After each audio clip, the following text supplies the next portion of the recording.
Quadratic polynomial. तो अब हम यहाँ पर क्वाड्रेटिक पोलिनोमियल से जो क्वालिटी और उसके जो कैरेक्टरिस्टिक है उसके बारे में हमें यहाँ पर डिटेल्स में स्टडी करनी है। क्वाड्रेटिक पोलिनोमियल्स इस चैप्टर के लिए स्टैंडर्ड 10 के लिए बहुत मोस्ट इम्पॉर्टेंट टॉपिक है, क्योंकि ज़्यादातर एमसीक्यूज और एग्जाम्पल हमारे क्वाड्रेटिक पोलिनोमियल्स पर ही बेस उसका क्वाड्रेटिक पोलिनोमियल्स है, वो सेंटर में है क्वाड्रेटिक पोलिनोमियल्स, इसलिए उसके बारे में हमें डिटेल में पता होना बहुत जरूरी है। क्वाड्रेटिक पोलिनोमियल्स की जनरल फॉर्म क्या है, उसकी डिग्री क्या है, उसके मैक्सिमम डिग्री क्या है, उसके जीरोस कितने हैं, उसका ग्राफ 6 टाइप के उसमें ग्राफ होते हैं। उस 6 टाइप में जो ग्राफ होते हैं वो आपको एमसीक्यूज में आपको पूछे जाते हैं और एमसीक्यूज में उसको आपको 1 and 1.5 मिनट में उसे सॉल्व करना होता है। तो जब कम समय में उसे हमें सॉल्व करना पड़ता है तो हमारे पास उसकी टेक्निक, उसके बारे में हमें डिटेल में पूरा हमें पता होना बहुत जरूरी है। तो चलो अब हम इसके बारे में थोड़ा डिटेल में यहाँ पर देखते हैं। तो पहले तो हम देखते हैं क्वाड्रेटिक पोलिनोमियल्स का जो जनरल फॉर्म है, जनरल फॉर्म को हम दूसरा स्टैंडर्ड फॉर्म भी कहते हैं। तो उसका स्टैंडर्ड फॉर्म है ax² + bx + c, ये उसका स्टैंडर्ड फॉर्म है। डिग्री तो उसकी मैक्सिमम डिग्री यहाँ पर 2 है। मैक्सिमम जीरोस तो जितनी डिग्री है उतने मैक्सिमम जीरोस होते हैं। इसके मैक्सिमम जीरोस 2 है, 2 से कम हो सकते हैं लेकिन 2 से ज्यादा नहीं हो सकते, यानी कि 0, 1, 2 जीरोस हो सकते हैं लेकिन 2 से ज्यादा नहीं होते हैं जीरोस। ओके, तो इसके बारे में हम आगे पढ़ेंगे। px = 0, तो यहाँ पर मैक्सिमम जीरोस हमें यहाँ पर 2 मिलते हैं। तो वो 2 मैक्सिमम जीरोस कौन से हैं? तो sum of zeros and product of zeros. वो 2 जीरोस कौन से हैं? Sum of zeros and product of zeros. तो सम ऑफ जीरोस के बारे में हम बात करते हैं तो वो है alpha plus beta. Alpha plus beta, जैसे कि लीनियर पोलिनोमियल्स में ओनली अल्फा था क्योंकि 1 जीरो था, यहाँ पर 2 जीरोस है मतलब अल्फा एंड बीटा है। तो sum of zeros alpha plus beta = इसकी फॉर्मूला है -b/a, जिसमें b, तो यहाँ पर b के साथ कौन है? x, तो कोएफिशिएंट ऑफ x है और a कोएफिशिएंट ऑफ x² है। यहां पर b जो है वो किसका कोएफिशिएंट है? x का है, और जो a है वो किसका कोएफिशिएंट है? x² का कोएफिशिएंट है। ये भी एमसीक्यूज के लिए बहुत मोस्ट इंपॉर्टेंट पॉइंट है। तो चलो आगे देखते हैं प्रोडक्ट ऑफ जीरोस। प्रोडक्ट यानी कि मल्टीप्लिकेशन। तो अल्फा इंटू बीटा = c/a, ये आपको मेमोराइज करना है। -b/a अल्फा प्लस बीटा की वैल्यू है और अल्फा इंटू बीटा यानी कि प्रोडक्ट की वैल्यू c/a है। तो यहाँ पर c, तो यहाँ पर c क्या है? कांस्टेंट टर्म है, तो यहाँ पर लिखते हैं कांस्टेंट टर्म, और a कोएफिशिएंट ऑफ x² है। तो यहाँ पर हमने देखा कि क्वाड्रेटिक पोलिनोमियल्स के 2 जीरोस जो हमें मिलते हैं वो क्या है? Sum of zeros and product of zeros. Alpha plus beta = -b/a and alpha into beta = c/a, और इसे कोएफिशिएंट फॉर्म में हम इसे कैसे लिख सकते हैं वो ये है। अब आगे देखते हैं ग्राफ। जो क्वाड्रेटिक पोलिनोमियल्स में जो ग्राफ होता है वो पैराबोला ग्राफ होता है। पैराबोला यानी कि वो यू शेप में होता है, वो अपवर्ड यू शेप में भी हो सकता है और डाउनवर्ड यू शेप में भी हो सकता है। इस तरीके से हमें पैराबोला जो ग्राफ है इससे 6 टाइप हमें यहाँ पर सीखने हैं, लेकिन उसमें जो पैराबोला जो ग्राफ होता है वो यू शेप में होता है, वो अपवर्ड होता है और डाउनवर्ड होता है। अब हम उसके डिटेल्स में रूल्स देखते हैं कि वो नेक्स्ट पॉइंट क्वाड्रेटिक पॉलिनोमियल्स में अब हम ग्राफ के बारे में डिटेल्स में यहाँ पर देखते हैं। तो क्वाड्रेटिक पॉलिनोमियल्स में जो ग्राफ हमें मिलता है वो पैराबोला टाइप का मिलता है। पैराबोला यानी कि वो यू शेप में होता है, वो यू शेप में अपवर्ड भी होता है और यू शेप में वो डाउनवर्ड शेप में भी हमें मिलता है। पर वो अपवर्ड और डाउनवर्ड कब होता है उसके बारे में हम यहाँ पर डिटेल्स में देखते हैं। तो पहले तो हमें उसकी जो जनरल फार्मूला है, जनरल फॉर्म, स्टैंडर्ड फॉर्म, उसके बारे में हम पहले देखते हैं। तो उसका जनरल फॉर्म है ax² plus bx plus c। यहाँ पर a की जो वैल्यू है वो does not is equal to 0, a की वैल्यू यहाँ पर 0 नहीं होनी चाहिए और a b c जो है वो यहाँ पर बिलोंग टू r, यानी कि वो रेशनल नंबर हो सकते हैं। तो यहाँ पर हमें पैराबोला जो ग्राफ है उसे हम टू टाइप्स में हम यहाँ पर डिवाइड करते हैं। एक जब a ग्रेटर देन 0 होता है तब, और दूसरा a लेस देन 0 होता है तब। यानी कि a पॉजिटिव होता है तब और a नेगेटिव होता है तब। जब a पॉजिटिव होता है तब, यानी कि यहाँ पर हम देख सकते हैं x² प्लस 5x प्लस 6, जिसमें x² के साथ जो a की वैल्यू है, a का जो कोएफिशिएंट है a पॉजिटिव है, और जब वो पॉजिटिव होता है तब हमें ग्राफ पैराबोला ओपनिंग अपवर्ड मिलता है। और जब a लेस देन 0 यानी कि a की वैल्यू जब हमें नेगेटिव मिलते हैं तब उसका जो हमें ग्राफ मिलता है वो पैराबोला ओपनिंग डाउनवर्ड हमें मिलता है। तो यहाँ पर हमें क्या याद रखना है, a पॉजिटिव है या नेगेटिव है। जो पॉजिटिव है तो उसका ग्राफ हमें पैराबोला ओपनिंग अपवर्ड मिलता है, और a नेगेटिव है तो उसका ग्राफ हमें पैराबोला ओपनिंग डाउनवर्ड मिलता है। Complete point. Okay, next point. तो अब हम क्वाड्रेटिक पॉलिनोमियल्स में जो ग्राफ में जो पैराबोला ग्राफ है वो 6 टाइप के पैराबोला ग्राफ आते हैं। तो 6 टाइप के पैराबोला ग्राफ किस तरीके के हमें ड्रॉ किए जाते हैं उसके बारे में यहाँ पर हमें एग्जाम्स में पूछा जाता है। तो अब हम वो 6 ग्राफ कैसे हमें ड्रॉ करने हैं वो यहाँ पर हम देखते हैं।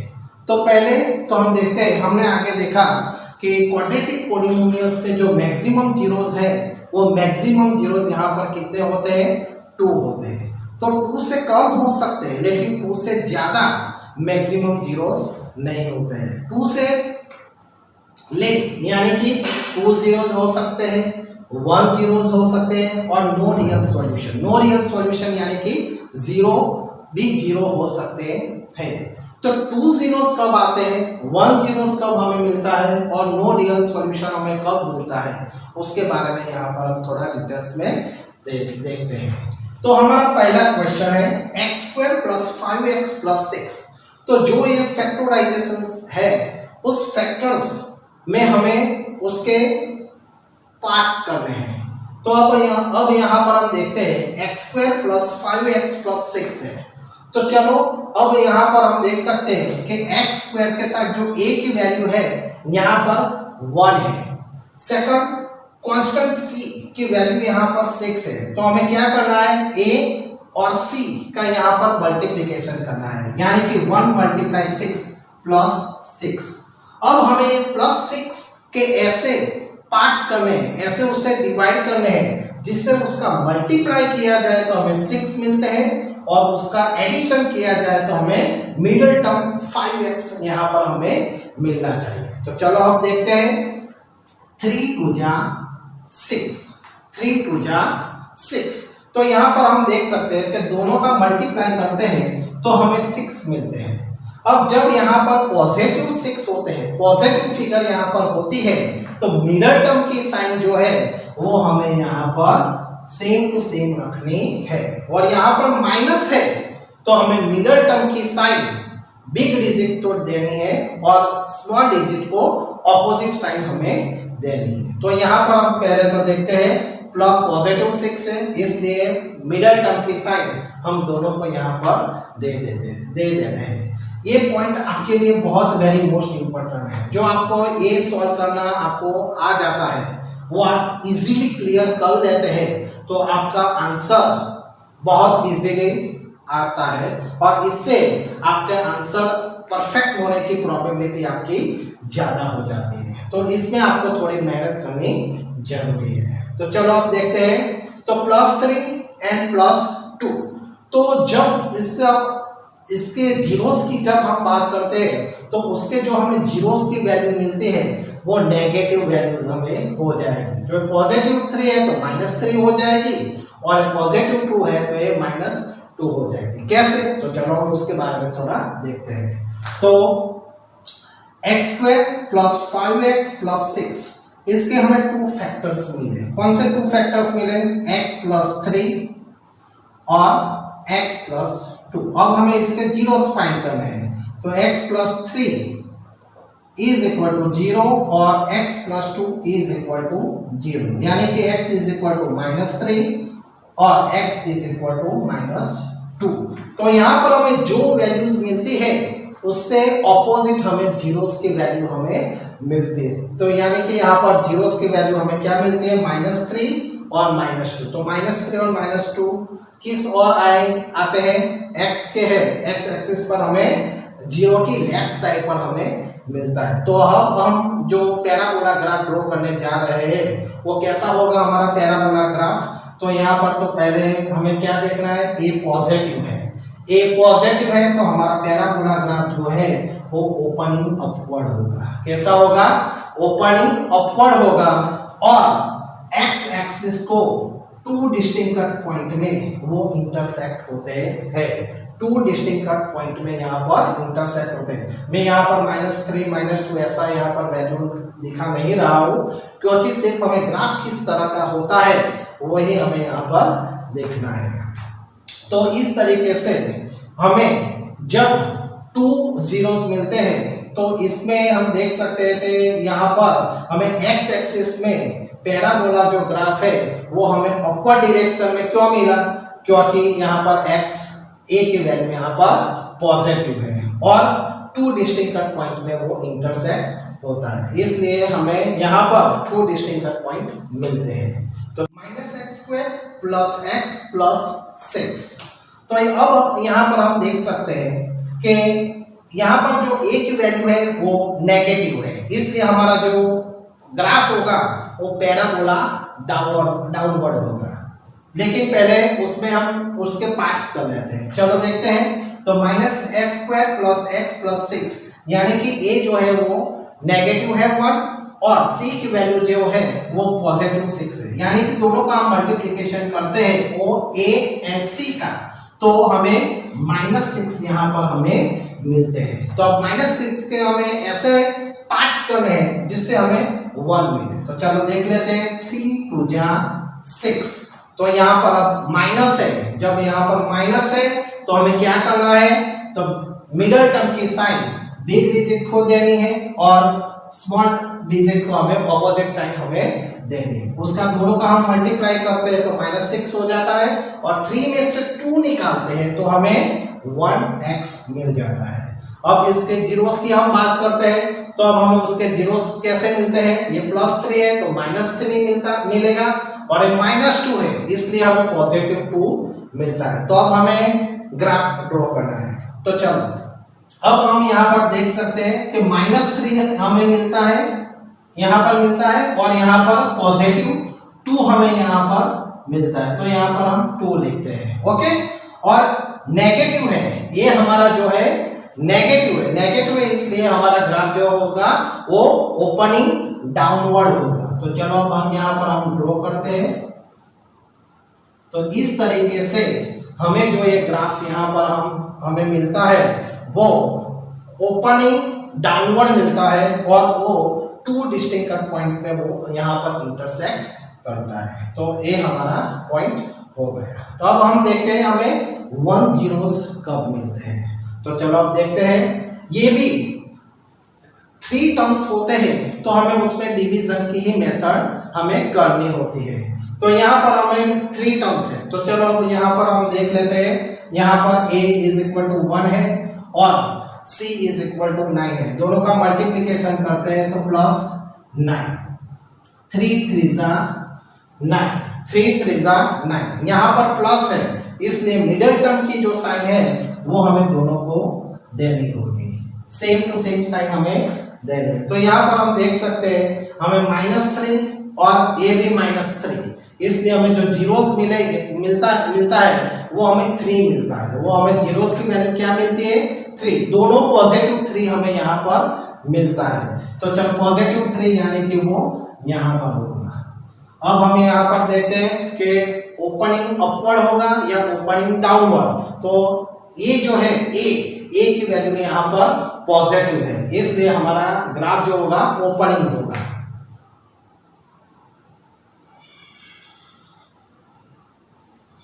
और वो यहाँ पर जो हमारे जो जीरोस हमें मिलते हैं वो सेम जीरोस की वैल्यू हमें मिलती है, इसलिए वो ओनली एक्स एक्सिस को टच करता है। वो ओनली एक्स एक्सिस को क्या करता है टच करता है, इसलिए हमें ये ग्राफ इस तरीके से हमें मिलता है। चलो अब दूसरा हम देख लेते हैं। माइनस है इसलिए हमें डाउनवर्ड ग्राफ मिलता है। 3 टर्म्स है तो चलो 3 टर्म्स से डिवीजन की मेथड हम यहाँ कर लेते हैं।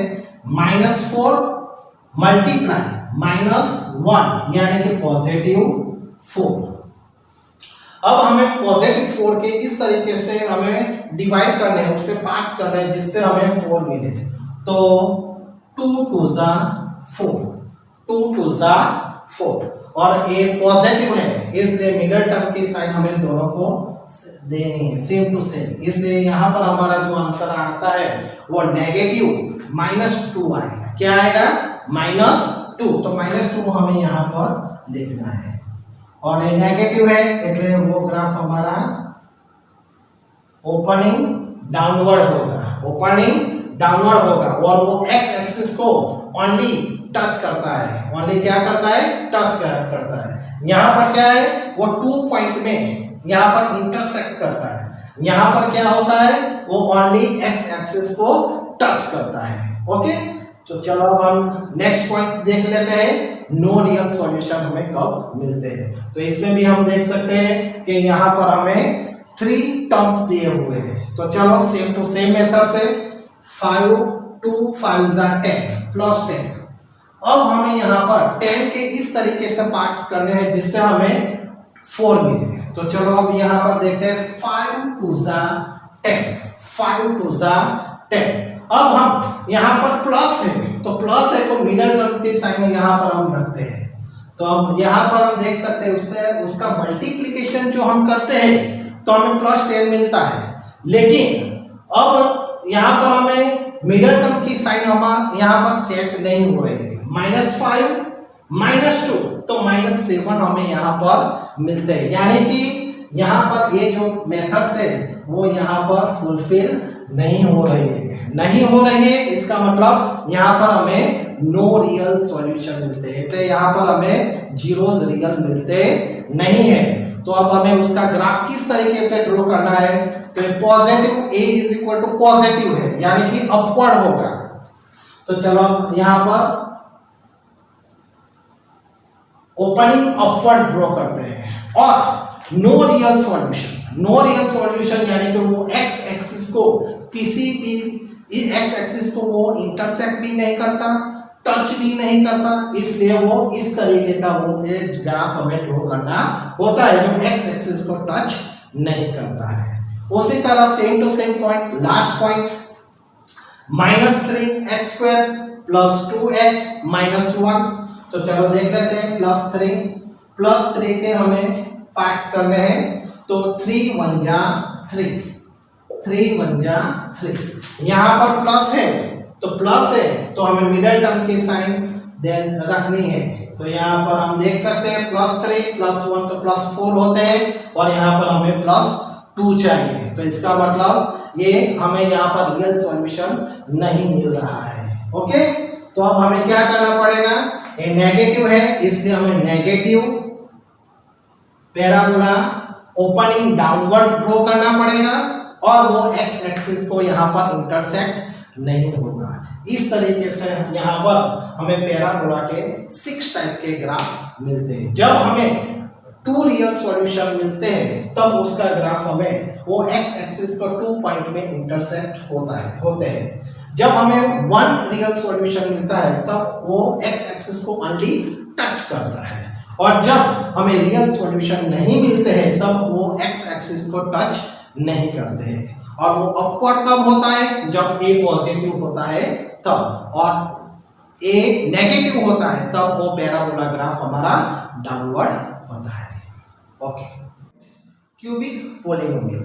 अब हम यहाँ पर क्यूबिक पॉलिनोमियल्स में क्या क्वालिटी होती है, उसके क्या कैरेक्टरिस्टिक्स होते हैं, उसके हम यहाँ पर डिटेल्स में देखते हैं। तो चलो देखते हैं क्यूबिक पॉलिनोमियल्स में उसकी जनरल फॉर्म क्या है, उसका स्टैंडर्ड फॉर्म क्या है। तो उसका स्टैंडर्ड फॉर्म है ax³ plus bx² plus cx+ d। ये जनरल फॉर्म क्यूबिक पॉलिनोमियल का है। क्या है? ax³ plus bx² plus cx+ d, जहां पर एक x³ का कोएफिशिएंट a है, x² का कोएफिशिएंट b है, x का कोएफिशिएंट c है, और जो d यहाँ पर है वो कांस्टेंट टर्म है, क्योंकि उसके पास x नहीं, इसलिए वो कांस्टेंट टर्म यहाँ पर है। तो चलो अब डिग्री की बात करते हैं। तो क्यूबिक पॉलिनोमियल्स है, इसलिए उसके मैक्सिमम जो डिग्रीज होती है वो मैक्सिमम डिग्री 3 होती है। उसमें मैक्सिमम जीरोस 3 होते हैं। 3 से कम हो सकते हैं लेकिन 3 से ज्यादा नहीं होते हैं। उसकी px वैल्यू यहाँ पर देखते हैं। तो px = 0, px यानी कि उसका जनरल फॉर्म। तो हमें यहाँ पर 3 मैक्सिमम जीरोस मिलते हैं। तो 3 मैक्सिमम जीरोस में फर्स्ट मैक्सिमम जीरोस कौन सा है? तो सम ऑफ जीरोस। पहला है सम ऑफ जीरो। तो चलो डायरेक्ट यहाँ पर देख लेते हैं। Alpha plus beta plus gamma is equal to -b/a। Linear polynomials में 1 जीरोस होता है, इसलिए अल्फा होता है। क्वाड्रेटिक पॉलिनोमियल्स में हमें 2 जीरोस मिलते हैं, इसलिए अल्फा और बीटा होते हैं। और क्यूबिक पॉलिनोमियल्स में 3 हमें जीरोस मिलते हैं, इसलिए यहाँ पर अल्फा, बीटा और गेमा होते हैं। तो चलो अल्फा सम ऑफ जीरोस, तो alpha plus beta plus gamma is equal to -b/a। तो उसकी वैल्यू है, उसका जीरोस की वैल्यू है। तो यहाँ पर हम देख सकते हैं b। तो b का अब हमें उसे कोएफिशिएंट फॉर्म में लिखते हैं। तो b के साथ यहाँ पर कौन है? x²। तो हम यहाँ पर लिखते हैं कोएफिशिएंट ऑफ x², और a का कोएफिशिएंट क्या है? कोएफिशिएंट ऑफ x³ का कोएफिशिएंट a है और x² का कोएफिशिएंट b है। तो चलो अब नेक्स्ट पॉइंट देखते हैं। Sum of product of the zeros taken two at a time. यहाँ पर हमें 2 जीरोस के मल्टीप्लिकेशन करना है और उसका हमें क्या करना है? सम करना है। एट अ टाइम उसका हमें सम भी करना है। मैं यहाँ पर आपको बताता हूँ। Alpha into beta plus beta into गेमा प्लस गेमा इंटू अल्फा, इसका मतलब ये होता है। क्या होता है? Alpha into beta plus beta into गेमा प्लस गेमा इंटू अल्फा। इसकी वैल्यू जो होती है यहाँ पर वो होती है c/a। c, तो यहाँ पर c किसका कोएफिशिएंट है? x का। तो यहाँ पर लिखते हैं कोएफिशिएंट ऑफ x, और a जो है वो कोएफिशिएंट ऑफ x³ है। तो a भी हमें यहाँ पर इसके कोएफिशिएंट के जो फॉर्मूला है वो भी हमें यहाँ पर पता चल गए। और लास्ट पॉइंट देखते हैं product of zeros. Third zeros है प्रोडक्ट ऑफ जीरोस। तो प्रोडक्ट ऑफ जीरोस यानी कि अल्फा इंटू बीटा इंटू गेमा इज इक्वल टू -b/a। इसकी वैल्यू क्या है? -b/a। तो चलो माइनस है इसलिए माइनस रख देते हैं। कोएफिशिएंट फॉर्म में लिखना है। डी, यहाँ पर डी क्या है, कांस्टेंट टर्म है, तो कांस्टेंट टर्म लिखते हैं। और जो ए की वैल्यू है वो ए की वैल्यू क्या है, कोएफिशिएंट ऑफ एक्स क्यूब है। तो इस तरीके से हमें क्यूबिक पॉलिनोमियल्स में 3 जीरोस यहाँ पर हमें मिलते हैं। वो उसमें फर्स्ट जीरोस है alpha plus beta plus gamma is equal to -b upon a है। अब जो हम सम ऑफ प्रोडक्ट करते हैं किसे, zeros taken two at a time, तो इसका मतलब है अल्फा इंटू बीटा, ये इजी रहेगा आपके लिए, alpha into beta plus beta into gamma plus gamma into alpha हम करते हैं तो उसकी वैल्यू हमें c अपॉन a मिलती है। उसी तरह प्रोडक्ट ऑफ जीरोस, तो उसकी वैल्यू यहाँ पर हमें -d अपॉन a मिलती है। अब ग्राफ, तो क्यूबिक पॉलिनोमियल्स में जो ग्राफ होते हैं वो कर्व लाइन होती है। कैसे होती है, वो कर्व लाइन होती है। कर्व लाइन इसका मतलब है वो इस तरह भी हो सकती है, वो इस तरह भी हो सकती है, और कई टाइप की हो सकती है, जिसे आपको एक्सरसाइज 2.1 में आपको पता चल जाएगा।